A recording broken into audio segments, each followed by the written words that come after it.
In Canada, only 1 in 5 people with depression gets appropriate treatment. Why is Canada doing so poorly in helping people with mental illness?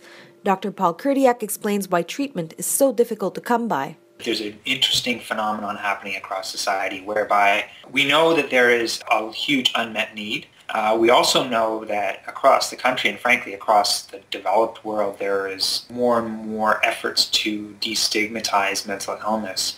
So I think what we are going to see is more and more people who have not in the past sought help, starting to seek help as they come to terms with the fact that A, they have a mental illness, and B, that it's treatable. In Ontario, with the development of an adult mental health strategy, the mantra is right service, right place, right time. And I think it's safe to say that across the country, in most provinces, we're falling short on all three. Dr. Sanjeev Sockalingam says that people are often surprised by how difficult and expensive it is to see someone when faced with mental illness. The problem is we haven't really been able to clearly match patient need in a well-defined, timely manner. I think there are these evidence-based treatments available, but the likelihood of them getting timely access to a specialist or a mental health provider is pretty low. And so I think the odds are stacked against us right now. And I think the best thing we can do is to take a look at the entire system and how we can make further changes at improving care for our patients and families. Dr. Kurdyak explains that health professionals are still working too much in silos, making it difficult for a patient to get continuous care. It's incumbent upon us as self-regulating professionals to systematically evaluate what fundamental questions like what's the role of a psychiatrist in a publicly funded healthcare system? What should we be doing? There are only so many of us, and how should we be apportioning our time and our resources so that we do the greatest good for addressing mental health and addiction needs of the public? That is why it is important that more data be made available about who needs help and how resources should be allocated, adds Dr. Sockalingam.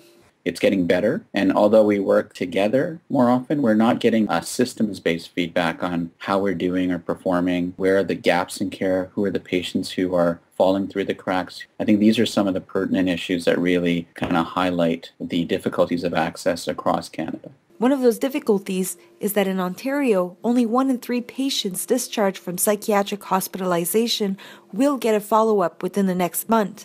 So if you're a 17 or 18 or 19-year-old who has substance problems, a 6 to 8 month wait is not acceptable. Hospitalization should not be a patient's only recourse, adds Dr. Sockalingam. There's often a lack of coordinated care or follow-up, and they can often fall between the cracks again. And so we have this kind of as-needed, more reactive type of approach to mental health care. And as a result, the ability to provide more longitudinal, integrated, kind of evidence-based treatments and follow-up is lacking. And so I think emergency becomes kind of the band-aid to the solution. There is no quick solution, admits Dr. Sockalingam, but things have to move forward.